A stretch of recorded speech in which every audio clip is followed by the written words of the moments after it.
by popular demand here, Scott Palmer. And I'll tell you why I wanted to have you on the show, because one, probably about 75% of the guests that we've had so far, and we've done about 30 of these, JT. Like, Yeah. they bring up Scott. But then, like, always in the comments, whenever a guest brings up your name, like, the comments things just go crazy. And people just People's champ, baby. He's ah, the people's champ. the people's champ. So it's like, well, so we gotta have you on, man.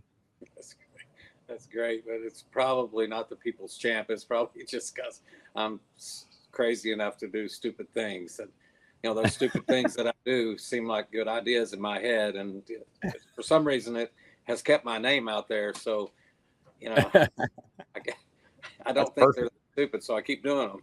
Hey, well, it works and people love you. So let's get to business, the racing business.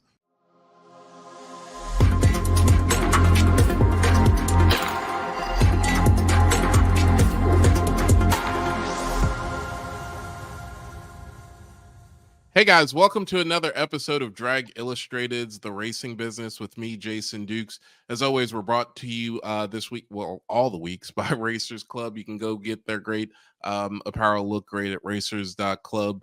Brought to you by our executive producer, JT Murder Tundra Hudson. And this week's guest, as you saw in the intro, is the People's Champ. I wish I could do the People's Eyebrow. I can't. I can't even get the sides right because the screens are swapped. But we got the People's Champ, Scott Palmer, and like I said, I had to have Scott on the show, just because from a racing business part, a person who is an innovator, a person who doesn't necessarily do it the way that everyone else is doing, and because of that, has a huge following. So on today's episode, we're going to hear about about where he is now and how he got to this and what to expect in the future. So let's bring on the racing business this week, our guest, Mr. Scott Palmer. How are you doing, sir? I'm doing great. Thanks for having me. Oh man, it's an honor to have you. So tell us, let's just start out with right now, 2024. Like, what's all well, first of all, how are you doing? And then secondly, what's all on the docket?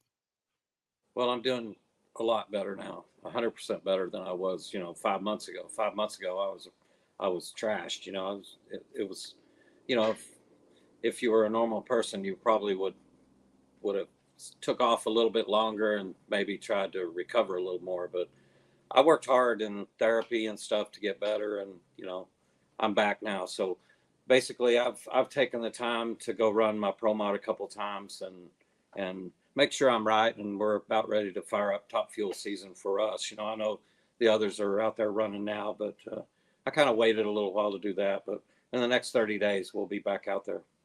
Gotcha. And I see you got the PBR thing over your shoulder there. Tell Yeah. us a little bit about some of the partners and some of the things you're going to be working on this year. Well, the PBR, that deal kind of started about 30 days before I crashed the Studebaker. So we didn't really get that thing rolling that good. We brought it out at Virginia at the PDRA race when we went there and match raced and, put on a little show and had Ricky Smith drive one of the cars and had a good time. And then we went to Topeka, Kansas, where we won the first round. We beat Tony Schumacher first round with the PBR car and had some PBR people there, which was awesome to have them there, especially when the car ran good. And then I crashed the car, and it was kind of, you wonder what's going to happen, but all basically they said this just proves you're a cowboy. All of our bull riders get hurt, they have to recover, and it's not like they kick them to the curb. They wait on them and they come back and get a re-ride. So I'm up for my re-ride. Awesome. Well, and I love that you talked about match racing as putting on a little show, but that's probably one of the things that you're known for. What sort of little shows are you going to be putting on this year? Well, we've got a lot in store. Honestly, once I get rolling here, I'm kind of waiting to get healed up a little bit better. But it's hard for me to do as much work as I used to, and there's no full-time employees in this shop. It's just me. So the guys come in on the weekends. They'll come in when they can, and we'll get as much done as we can. But the Nitro Pro mods are my real passion. That's really what I'm into. Even though I crashed that one, it honestly was not that Studebaker's fault that it crashed. So if you look right over my shoulder, you'll see the wing the new Nitro Pro Mod that we Oh, put together to replace it. And I'm waiting on a few graphics to get done and stuff, and then basically on Drag Illustrated, we're gonna put it out there on Drag Illustrated probably in the next few weeks, because it's 90% finished, and then myself and J.R. Sandlin will be out there hitting some tracks with these cars. And right now I think the sport needs something different, and there's a few more of these cars, and I think we need to start putting on shows at smaller venues and get more people interested in drag racing. so I need to hit on something that you said, and I want to make sure that I heard it correctly, and then also just for you to emphasize it to everyone. But so no full-time workers, and your guys only work on the weekends? Yeah, we have no full-time crew. We've actually never had full-time crew. I work on it every day, and then the guys will come in when they can. And we have a bunch of friends who work on this. We just had Bobby Cardoza just flew in he was here for a month. We went to the World Series of Pro Mod, and then Eddie Reed was here, and Joseph Miner, he comes in. He lives a couple hours away, and Rick DeCuz, and everybody lives fairly close, but I live out in the middle of nowhere, so I'm about an hour and a half away from any of our crew guys. So we just, whenever we get everything prepped and ready, and we go racing. But we have probably the best crew out, probably the best part-time crew I've ever seen in my life. So it doesn't take them, when they all get together, it doesn't take long for them to put everything in place. Wow, that's super inspirational to hear that it's no full time, and the only time you guys even get together are on the weekends. Yeah. Um, what else is up for 2024? I'm going to run that Corvette. I'm going to run the wheels off of that, and I'm going to be prepared for the next World Series of Pro Mod. I take that car out basically once or twice a year. Last year, once at the World Series of Pro Mod, and my goal this year is, I'm not going to suck this year. I'm coming out there to run, and I've got a lot of friends out there that run these things, and they all help me and help me do it. But if you only run the car once a year, it's hard for anyone to help you. But Mhm. we just put Fuel Tech on the car. We just put a M&M transmission in it. Mark Mickey, I give him full credit for me being healed up enough now to drive a car, because when he called and made me the offer after the crash to outfit my car so I could drive it, that built a fire under me to get well. Mhm. And that's what I did. They told me it would be May Sorry. before I drove a car, before I thought about driving a car, and I drove one in February. And it's all because I was motivated. I, Right. I was I just had a mission, and that was to get to the U.S. Street Nationals and get to the World Series of Pro Mod. So I Yeah. give full credit to Mark Mickey and honestly Wes Buck for inviting me, because, like I said, I'm a pro mod guy. I'm a pro mod guy trapped in a top fuel guy's body, because I would like to be a pro mod guy, but I run top fuel all the time. So, when I get in the pro mod, I'm not nearly as good as I think I am. You know what I mean? So this year my goal was to get out there and run that car more, and you know I want to be good at it. Awesome. Well, tell us a little bit, and I'm sorry, my allergies are going crazy. I promise you, it's not the story that I'm crying here; it's my allergies, but it could also be the story. But can you tell us a little bit about the business of Scott Palmer? Like, where does the money come from match racing? Like, how does it actually a sustainable business? In my particular case, it's probably the most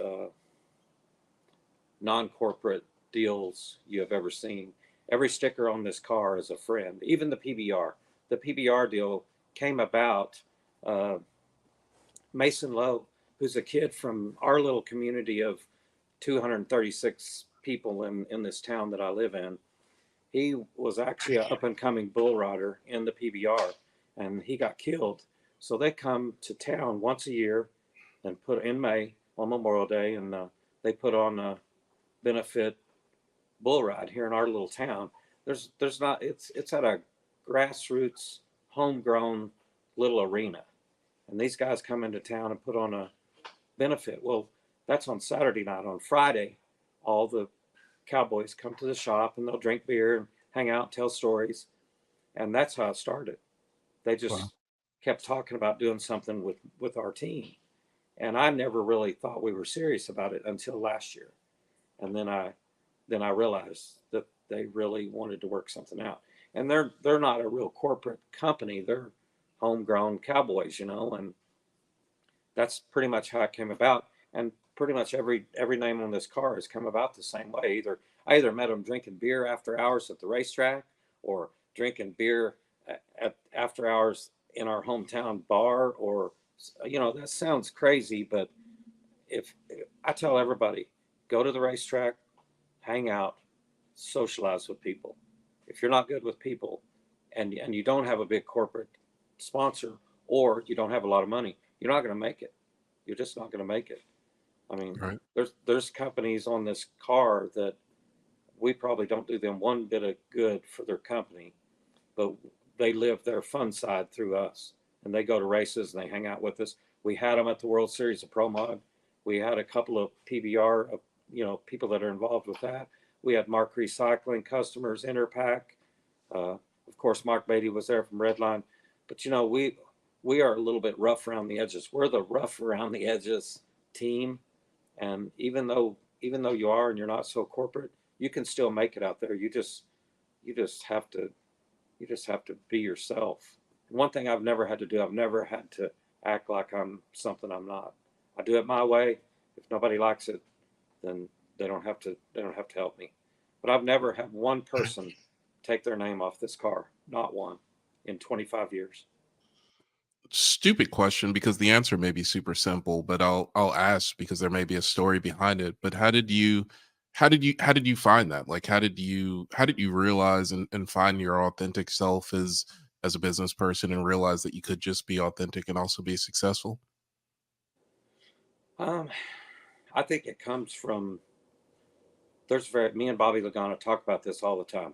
There's very few people in the world who genuinely are not worried about what others think of them. You you do the right thing, what you think is right, and and don't worry about who approves it. If you think you're right, you should follow it. And I'd say me and Bobby Lagana are the best at that. And I think that's where it came from. That's what has made this. That's what's made this all happen. Yeah. Gotcha. Well, in any other thing that you want to say about 2024, or where you are and where the race team, or where racing is right now? And the reason why I asked now is because our next thing is we're just going to go back from the beginning and learn like who Scott Palmer is from the beginning. Right. Well, this year is we're honestly concentrating. Right now we're focused. We actually run John Stouffer's 71 Cuda. He runs the Midwest Series, and we have his car here. It's behind the curtain back there, but we run his team, and we've got a couple of races coming up with it, and then we'll switch back into Top Fuel mode for a few races. And you know, our goal this year for everything is 360s. It's you got to run 360s in Pro Mods, and you got to run 360s in Top Fuel car. So that's our goal for 2024. It's 360s or bust. We'll either be dragging a lot of parts behind everything, or we're going to run 360s. And either Gotcha. way, I'll put it all on the line. And what are some of the business goals for 2024? Business goals, honestly, in my world is survive. You got to survive. Top Fuel will eat you alive if you're not careful. It will absolutely eat you alive, and you have to really be careful. And I'm not good at pacing myself. I'm like a binge racer. I go off on pro mod binges, and I want to be a pro mod racer, and then I flip the switch to Top Fuel, and I want to be Top Fuel racer, and I go all in with both feet, and it's sometimes bites me. And then the Nitro Pro Mods, I'm really dedicated to them, even though people think that's crazy after the crash, but I'm still dedicated to get those cars out there and put on some shows. What's like how have you learned to control yourself? Like what's a lesson that you've learned there? I haven't learned it. I haven't learned it. That's why I get myself in so much trouble. I I mean, feel you. I really haven't learned it. And I think if I ever did learn it, that it would probably be over for me. You know what I mean? I think that would end the attraction to even be part of my team. I think that's part of what the draw is. I mean, because I don't stay focused on something long enough to be a world champion at all, because I want to do everything. My problem is I want to race everything under the sun. I'm a little bit like Alex Laughlin, but without the go-karts and the other stuff that he does. He's a great friend of ours. His whole family's great to us, but I mean, he does everything too, and I do everything drag race related. I think I want to race everything but a Top Fuel Harley. I want to drag race everything, but Jay Turner always tries to get me to, hey, come on, let's get on this. But there is no way I get on a Top Fuel Harley. But I love them. I love everything drag race, and that's probably my downfall is I don't control myself. But it's also, I think, what's got me where I'm at is just putting it all on the line. Yeah. Well, let's start in the beginning. Like, where did this begin? Man, where did this begin?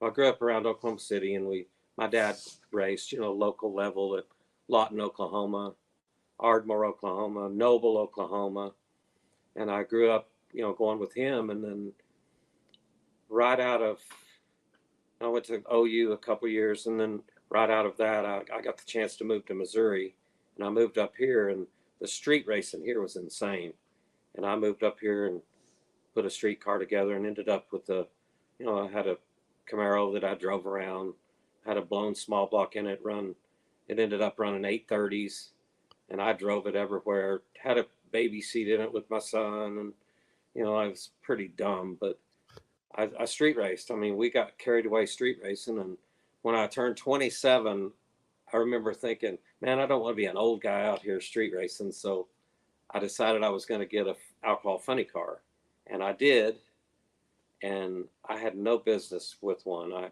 didn't have a motor, and I just kept working at it. I painted cars in my garage my whole life. I did custom paint, but I did it in my garage. I didn't have a big fancy shop or anything. So all of this came out of a 28 by 30 detached garage. And one of the motivating factors was we ran the alcohol funny car, and we got enough points to go to Pomona. I think it was the year 2000, and Spencer Massey helped me then. He was he was probably 17, 18 years old. Him and David Kernut helped us. They drove all the way to Pomona to help me at Pomona. And when we left there, I told Spencer, I said, okay, this is it. I'm going to get a Top Fuel dragster. Spencer told me, you hate dragsters. Why won't you get a funny car? Well, realistically, to get a funny car, you have to be able to afford the bodies. We had no money. We had zero money. We slept on the trucks. We did whatever. We ate crackers to go racing. So I said, well, we can't get a funny car because funny car bodies are too expensive.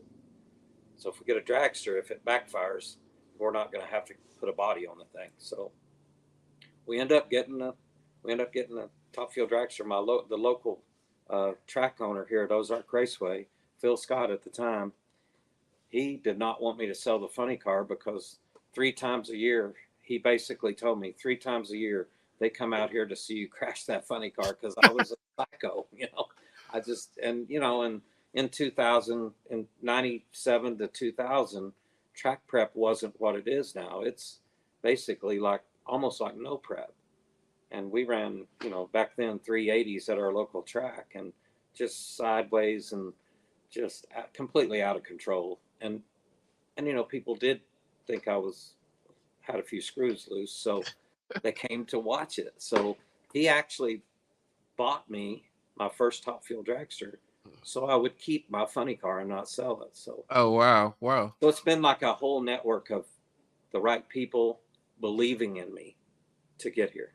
Yeah. So let's go back because I have a bunch of questions all along the way. So, what was your core business, the paint shop, or what was Yes. like your core bit? Okay. Tell us a little bit about that, and then also splitting life up between the paint shop and racing. Well, I didn't split it up very good. I painted. I mean, I was real good friends. Brett Skaggs' parents. His dad was the vice president, I believe, of O'Reilly Auto Parts. So O'Reilly's let me kind of use their name, and we had O'Reilly Auto Parts on the Alcohol Funny Car and the dragster when we first put the dragster in. And what we did with that was we used that to get AC Delco helped us through O'Reilly's, but it gave me honestly a little bit of clout, in that industry where I didn't really have it. I really hadn't done anything successful in racing. I was just out there racing. So that helped us we got Simple Green, AC Delco, some other vendors to help us financially to run that Top Fuel car. And that deal just worked out good for us because we were all friends. Again, it goes back to meeting people at the racetrack. I met them at our local track, and it just turned into a relationship that it didn't cost O'Reilly Auto Parts any money to do this, but I didn't ask them for money. What I basically did was get to use their name, and it put me in front of their vendors. And their vendors actually wanted to help because I had O'Reilly Auto Parts on my car. So it helped me a lot. But it came from painting cars. Painting cars, I bought my paint at O'Reilly Auto Parts. Brett Skaggs, who his dad was I believe the vice president at the time, he painted cars. He was on our team. He did the bottom end, or he did something on our team the whole time. So, it was just a network of people, and I'm probably the only Top Fuel deal out there that has ran the full season and legitimately got there through friends, because that really doesn't happen that much Right. anymore. Yeah. Anymore, especially for someone who had no money, Right. you really need a big business to start running a Top Fuel car. I had a business operating out of my detached garage. That's not a real business. Yeah, yeah. I think that's where I'm almost like a prosecutor trying to like find, well, where'd the money come from? And you're like, well, there was none. And I'm like, well, then where'd the money come from? And you're like, There well, was there was none. And so yeah. myself, when we got a Top Fuel car, I immediately met Bobby and Dom Lagana. We literally slept in our trucks and trailers, pooled our money to get home. We've had to stay at racetracks. Back then, and when we first started, they would write you a check on Sunday night. We've literally had to pull our money, overnight our checks to our banks, and stay at the track until our banks posted the money. We've had to stay as close as Tulsa, which is only 2.5 hours from where my shop is. And we've had to stay there because we didn't have diesel money to leave. But that's the dedication that our two teams have always had to race. We just want to race that bad, Yeah. which is a sickness. That's not necessarily good sometimes, but it literally started with no money. I mean, zero money. And I've just been lucky enough to have friends that believed in it enough to back it. The Mark Recycling is, it's basically, you'll see on the Corvette, it says Palmer and Longley on the side of it. That's Kent Longley and myself. And when he started his business, Mark Recycling, he worked out of his pickup, broker and cardboard and paper deals. And he would go to the paper mill, make a deal with them, so much a ton, go around to all the local small recyclers and make deals with them. And he was like the middleman.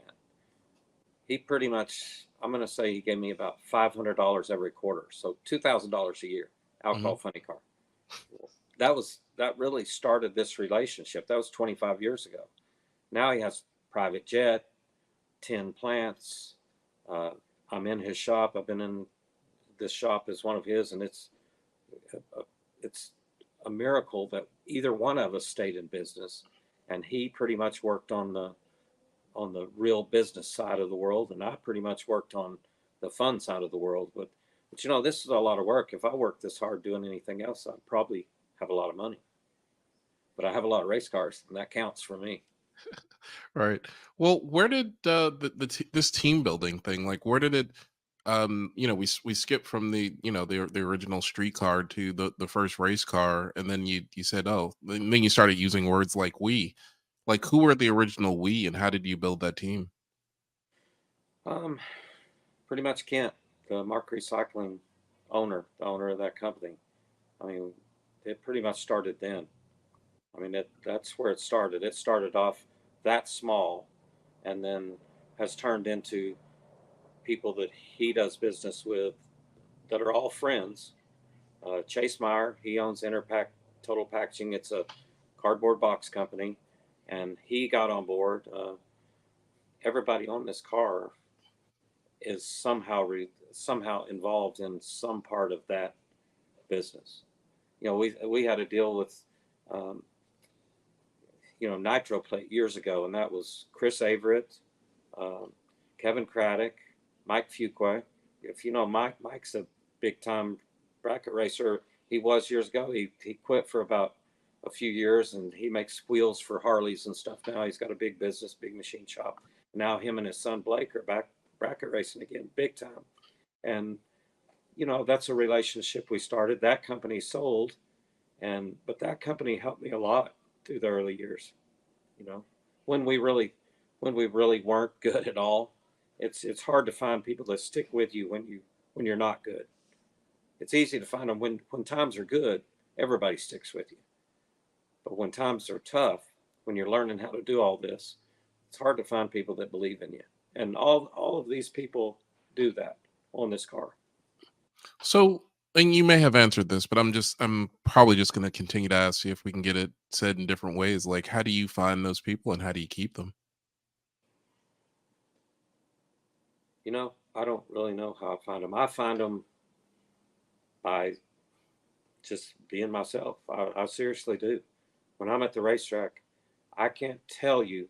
Jason McCullough went racing with us for half a year, the year before he went to Billy Torrance's the first time, because Torrance's, that Bobby Lagana, all those guys help us. Mhm. Richard Hogan, all those, they help our team. Well, they were looking at Jason McCullough, and Billy Torrance said, "Hey, how about we put him over on your car, and he can help you and see if he fits in with our program," without them putting him in the mix yet. I was kind of like the B team, which is fine. I'll take that any day with those guys. Mhm.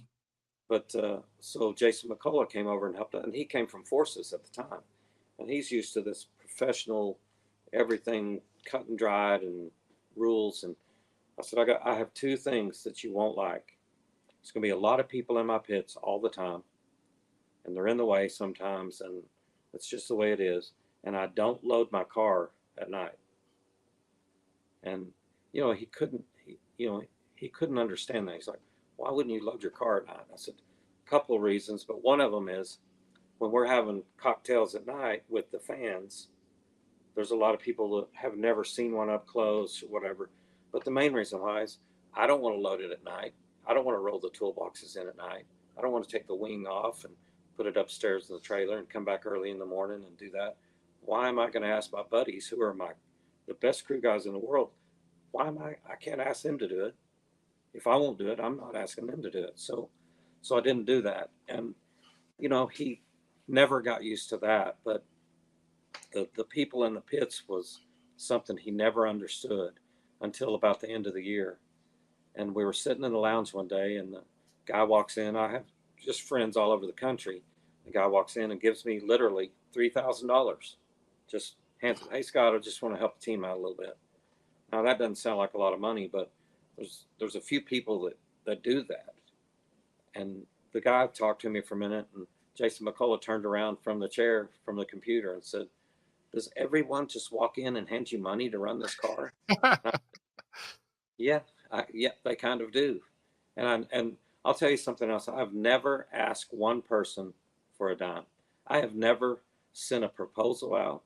I've never asked anyone for money. I've never said anything. I just keep my head down, keep working. Everybody knows what you're working, trying to do. If they know me, they know I'm trying to get to the next race. And Yeah. there's just guys who, if they see that in you, then they believe that. If they believe in you, they keep you going. That's what's kept me going. Yeah. At least 25 years. That's what's kept me going. Yeah. Well, I can already imagine that there are going to be people watching this and they're going to immediately go and do that stuff, but there are going to be some people who they go and do it once and then they're like, "Wait, well nobody gave me a check yet." Like um yeah, I'll say that and just go dot dot dot. Like what does that bring up for you? I don't think you can just go do it. I don't think you can fake that. I think that's one of the things is when I let people in my pits to hang out, I'm not doing it looking for the next person with money. I'm doing it because I'm a fan. I'm the guy who stood back there and, you know, nobody let me in the pits. And that's important to a lot of people. It Yeah. really is. Yeah.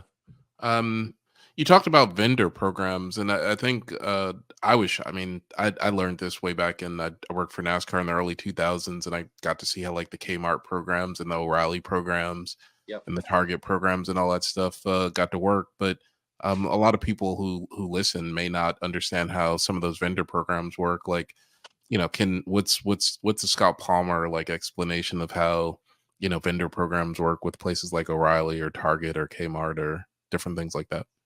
Well, one of mine was pretty simple. I talked to, I think his name is Scott Mackey. I'm sure it was.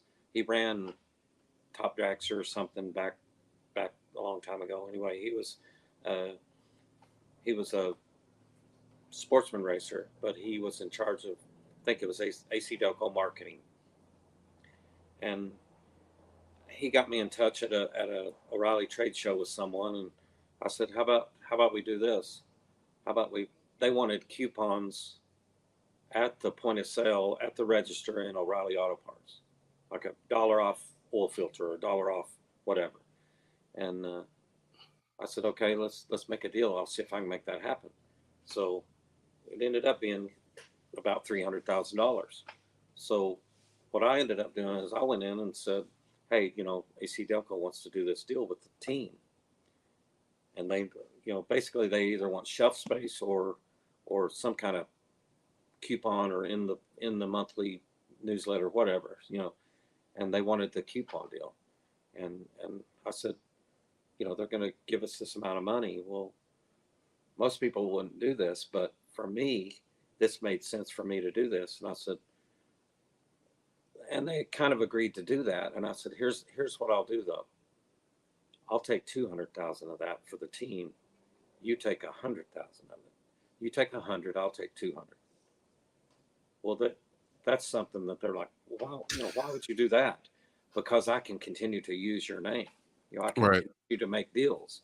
And I did the same. I think Simple Green did something small with this, like 50,000 or something. But if you give, I mean, then you have to figure out how you're going to pay for yourself somehow. And I wasn't really doing much for O'Reilly's other than having a car out there that barely, if at all qualified, it barely qualified, especially back then. And we made the deal until customers start complaining, I can use the name on the car. And that's fair. They were growing, they were buying up, Checker, Shucks and Cragen, and buying up all these parts stores. And eventually that's the only reason it's not still on the car, probably, is because customers that are spending $100,000 a month are saying, hey, why don't you sponsor me? I Right. spend $100,000 a month.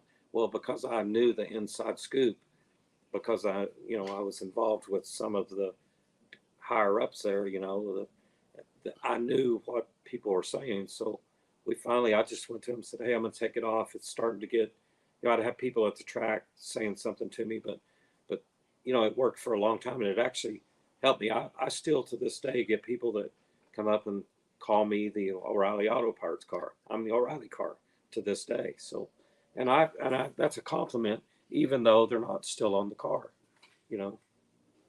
Well, let's get him back. Let's get him back. Yeah, they, Well, they and and uh, they could do something, but they're so big now. It's just very difficult to walk that fine line with their customers. They have so many customers, dealerships that spend so much money with them that if they do this for one, there's so many that just stand in line, and honestly they get aggravated that they won't help them with their local car or whatever, and I understand that. So I don't really want to put anyone in that position to cause trouble for the business. It needs to be a good thing for them. yeah. What's Scott Palmer's advice to people out there? I'm a business coach, right? So I run into this all the time where people their can't is they can't do something because they can't get volunteers or people to help. What do you have to say to them? You got to lead by example. If you're not willing to work every day, nobody's going to help you. If you're not willing to work hard for it, it's nobody's going to show up and help you. And you know, half the time nobody's going to show up anyway. You better be willing to do it yourself. You better be willing to get out there and do it. I mean, that's just how it is. People have real lives going on. You're either going to be a big corporate team that pays everybody full time, or you're going to be someone who put your head down and work. You better keep working if you want to do this. You want to do something in motorsports, you better be willing to work for it. Yeah. So in the timeline of the story, we got to now you have a funny car and a dragster. What happens next? Well, when I got the dragster, Phil Scott, our local track owner, had basically told me that he wanted me to keep the funny car until he sold the track. That's the deal. I'll buy you the Top Fuel dragster. You keep the funny car until I'm out of the racetrack business, and then you can sell it. And I told him, I said, as soon as we run this Top Fuel car at your track, you'll throw rocks at that funny car. And he didn't believe that. So we actually took it down there and ran them both. Kevin Kinsley actually drove my funny car at the same track, and I ran the Top Fuel car the first time. And as soon as we made our runs, we were drinking beer that night at the racetrack with the owner, and he came over and said, "Okay, you can sell that funny car now." We sold the funny car, put the money into the Top Fuel operation, and just kept going. And you know, that's really how it started. That's how. Until then, I was going to keep that, run the funny car 3 times a year. We end up running the dragster those 3 times a year, and they still came to see me do something stupid because nobody, you know, this is a great racetrack. I mean, Chris Carroll owns it now, and Ozark Raceway Park is still right here local, and still a great racetrack. But I've run 268 or 9 miles an hour in the 8th mile there so far, and that's about as fast as you want to go there. There's, you know, it's just a short. It's not the longest track in the world, and there is like a 60-foot bluff at the end of it. There's a little sand trap and then a bluff. So, Oh, right. you know, there's not a lot of Top Fuel dragsters trying to get my track record there. I think we ran 310 at 268 or 269, and nobody's trying to get that track record. Yeah. And so what happened with the team? How did the team progress after that? And then also, where did the other cars come into play? Um, I had another 63 Pro Mod back in 2005, and when I sold the Alcohol Funny car, I kept the motor and clutch and transmission. So I put it in another Pro Mod, and I ran it a few times. I went to Orlando, ran the street. Now back then it was I forgot what it was called. I think it was the World Street Nationals or something. It was a big race once a year. I went there a couple of times with it. Had a good time. It's a clutch car like the one I've got now used to be, and ran it. And then, you know, the Top Fuel deal consumed every bit of time and money that I could get. So we pretty much focused on it. Ran about 10 races a year probably with the Top Fuel car, and then we progress. You know, it progresses over the years. We stayed kind of. I mean, we were bottom feeders, is what I will say, for 10 years at least, you know, and just, you know, toughen it out. Us, and we just did everything we could to keep going. And then got a little bit more help from, like I say, Nitro Plate, and got the O'Reilly deals going, and they helped out. And then we just kept going to Mark Recycling. The business started getting bigger, and as that business grew, so did the race team. I mean, the race team, if you watch those 2 companies, and I'm just calling the race team a company because it's not really one. It's just kind of a pipe dream that just keeps going for me.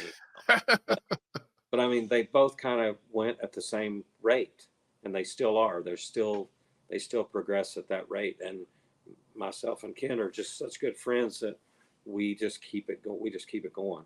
You know, I try to not use his money. I try to use what he's gave me and keep it going. And then basically one of the craziest things I ever did was I was really struggling in Top Fuel about I'm going to say 2015, 14 or 15. And I ended up buying Forrest Lucas. I talked to him and basically, again, here we go. After hours at the Lucas Oil Speedway, having a cocktail with Forrest Lucas, and Forrest asked me to get a Top Fuel Hydro, a boat. Oh. Now, I've never been in a canoe. I'm not a boating. I can't even swim. I'm not real interested in boats. So, but he had talked to me about it and told me he would give me a sponsorship for if I would get a Top Fuel Hydro. He had bought the series and needed more boats. And I thought about it for a little while and went to. Not to cut you off, but Yeah. he bought the series and needed more boats. But I hear that if I bought a series, like, sure, I need more boats, but I also need Scott Palmer because I know that he's going to,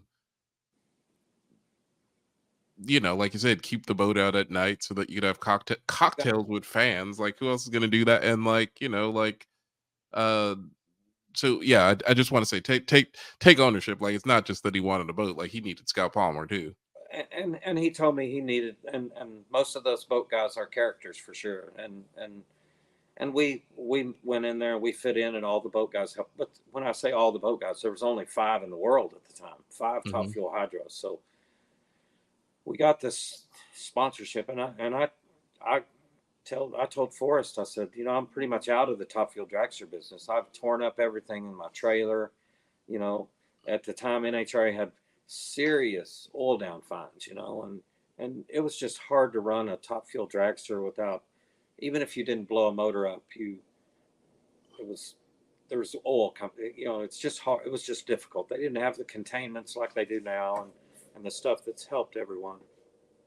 And we weren't good at it, to be real honest. We just weren't that good at it. So Hmm. so it was really hurting our team as far as staying out there. So we took basically our used parts, put in the boat, go out there and tried to learn how to boat race. And we didn't. Tommy Rice drove for us first, and Scott Compton, and now Kevin Kinsley drives the boat. It's the name of it is Liquid Voodoo. So it's still out there running, but I don't really have anything much to do with it. Last year we gave them a couple motors to use for a couple races, and Todd Haas and David Carroll take the whole thing and run with it. But that deal right there,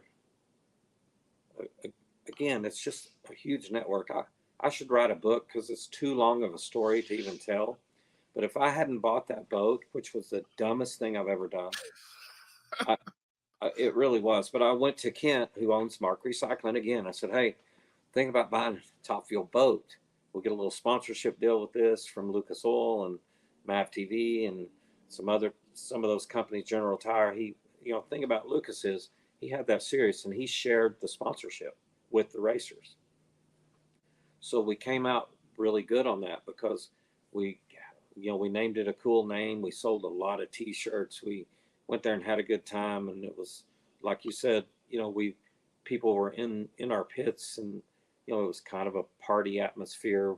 Not crazy, but a lot of fun for everyone, and it helped us. It helped our Top Fuel team. But during that time, we met Tommy Thompson, who is basically the Don Schumacher of boat racing. He's that. Boat racing probably would have been out of business years ago without Tommy. And we met Tommy, and Tommy ended up.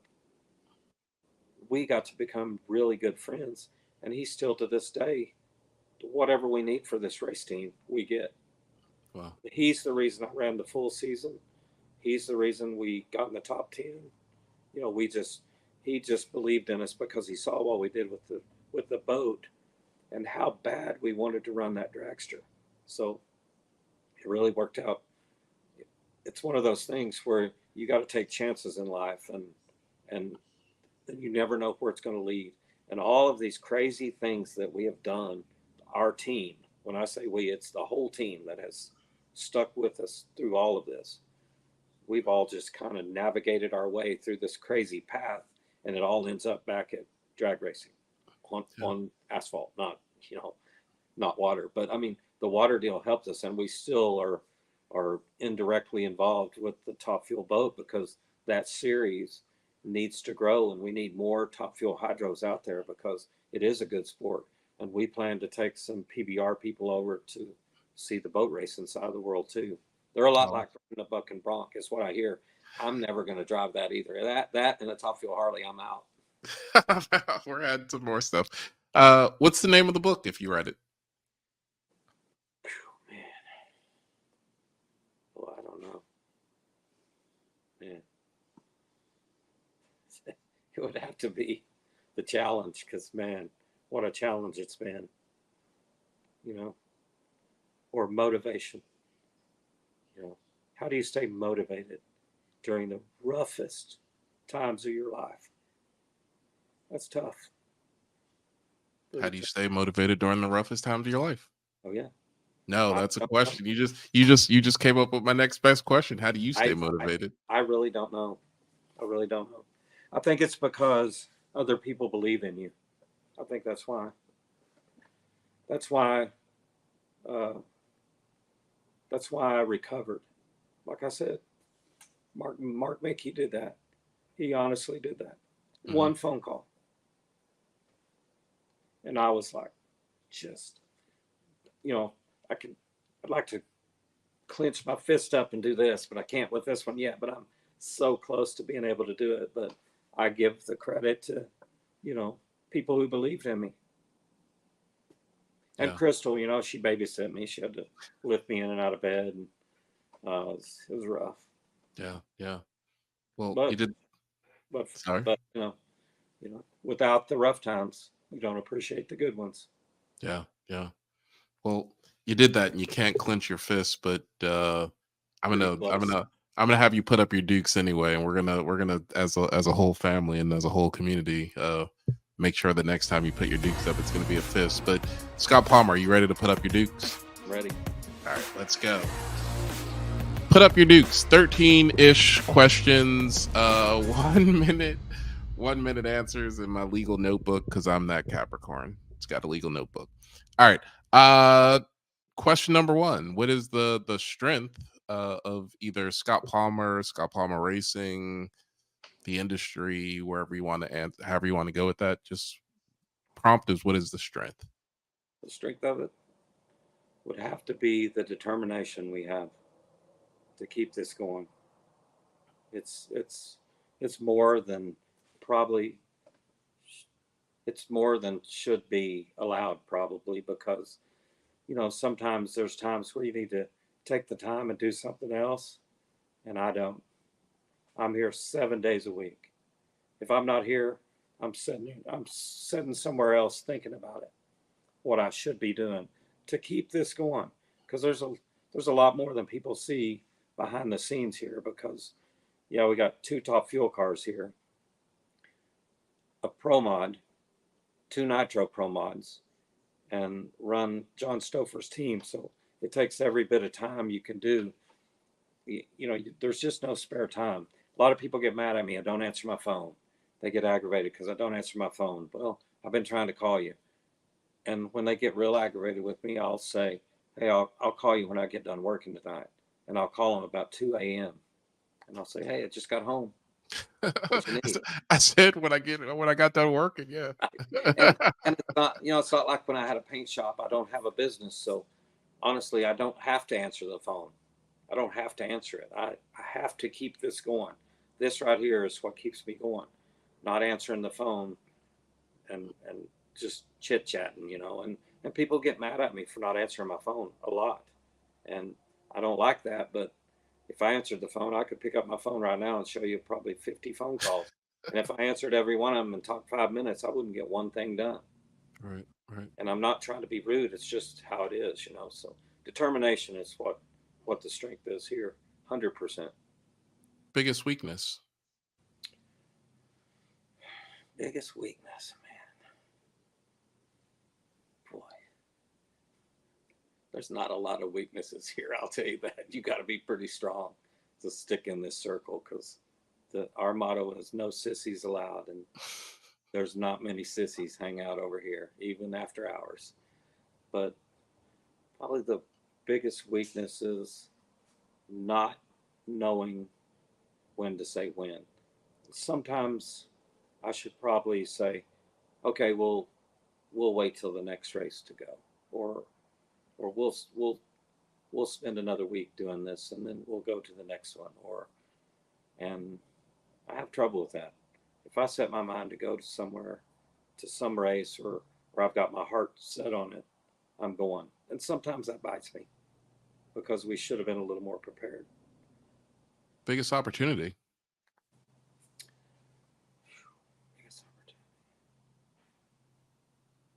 Biggest opportunity was, I'd say, 2017, 18 and 19. We ran I think maybe 18 and 19, we ran the full series and got in the top 10.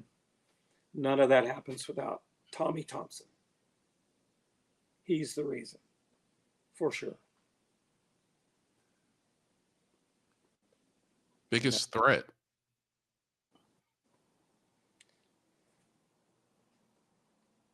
Biggest threat's time. Time is your biggest threat. You've only got so much time. And then, even in a day, in your career, time is your biggest threat. Most overrated and underrated part about being Scott Palmer.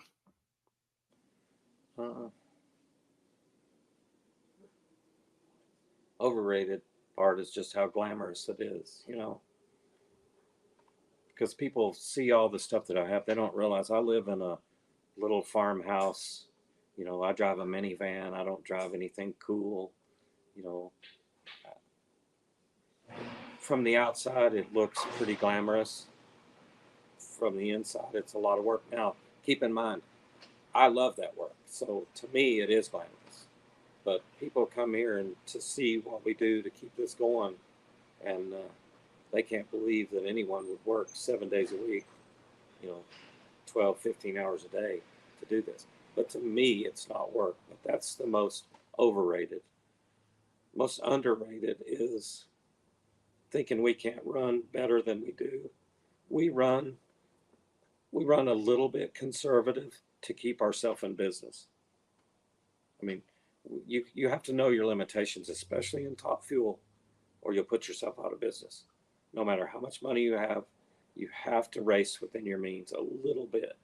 I mean, you got to be a little bit off your rocker to even have one. But to go out there and be on a little bit of a budget like we are, you have to be very cautious about how you do it. And I hear a lot of times people say, why don't you turn that thing up? Why don't you turn it up and run a little faster? That sounds good. Right. That really sounds easy. But even if you don't tear up a lot of parts, the parts don't last as long. Your maintenance program skyrockets. It'll go from $50,000 or $60,000 to maintenance the car every single race to $100,000 or more every race. And we're underrated. That's what we could do, but I choose to do it that way to stay in business. I want to stay out there. What's the last piece of advice that you have for the younger generation, all the people coming up behind you? Get off your phone. Get to work. Get off your phone. Stop staring at your phone all the time. I'm guilty of it too. But I tell everyone, the problem we have now is people are perfectly satisfied watching someone else live out their dream on YouTube. They'll follow someone doing what they want to do in their life and be perfectly happy watching someone else live their dream out. Put the phone down and go live it yourself. Make it happen. What's the last thing that you have to say for the older generation, the folks that came before you? Thanks. Thanks to them. For sure. How about for your peers? They know me. Thanks for sticking with me. Listen, there's been a lot of stories. There's been plenty of bar fights, there's some crazy stuff that's happened around us, but we've all in good fun. But there's been a lot that's happened that will definitely be in the book. Nice. And the last thing is what's your personal or business ask from the community here? What can we do for you? I think everybody's doing it. Just the fact that all this crazy stuff that I do gets noticed, is, to me, I don't do it for any reason other than I think it's a good idea, which is probably not a good idea, but I I still think it's all a good idea. I think we need somebody to shake it up a little bit. My hero was Evel Knievel, obviously, and he shook it up, and we're not really doing anything crazy like he did, but we're doing stuff a little bit, rough around the edges, and I kind of still get to do it my way, which is the only way I'll do it. I won't change. I won't change and I won't quit. So, you're just going to have to live with it. And, myself and Jim Hughes, we've talked about, we're going to put on some shows. He owns Tucson Raceway. And once I get healed up, we'll get back to that conversation. But we want to put on some shows out there. Like the Texas Motorplex has done so much for me. We do the Stampede of Speed, and they call it the Nitro, Scott Palmer's Nitro Sideshow. We do that on a Friday night. And we just go out there and raise hell and have some crazy hot rods out there going up and down the track for no rhyme or reasons, just a good time. And myself and Jim Hughes have talked about doing that at some other races, his track for sure, and some others. And I want everybody to have a good time. And I like doing crazy stuff, and sometimes I'm getting a little bit of trouble, with the corporate side, but I don't care. I'm just not corporate, and I'm not going to be. Awesome. Well, we thank you for not being corporate. We thank you for not changing. We thank you for shaking things up, because it makes it interesting for all of us, and we love it. I thank you for the response that you get. Literally, most everyone that comes on the show mentions you, and then it lights the chat up, and then everyone starts. So, Scott Palmer. To me, that's awesome that even happens. But yeah. Watch out for these 2 Nitro Pro Mods. We're coming to a track. I can't wait to put pictures of the new one out. And J.R. Sandlin, after I crashed, I was in the hospital, and he basically bought the new car. It almost beat me home from the hospital. It was already sitting here. It was still, it happened before I got home. It was already in the works. So I can't wait to debut them, and more craziness to come. More craziness to come. Well, I thank you very much for being a guest on the show, and I can't wait to see what's to come. I can't wait to help out. Can't wait to be one of those friends that both JT will call me on this bluff. I'll be one of those friends that come and hang out and drink till the night hours. I don't. Anytime but also, you can come and hang out. You don't have to drink. You can still come and hang out. We don't. You can. Oh, my problem is I just go to sleep early. If I'm there, I'm drinking, but I go to sleep early.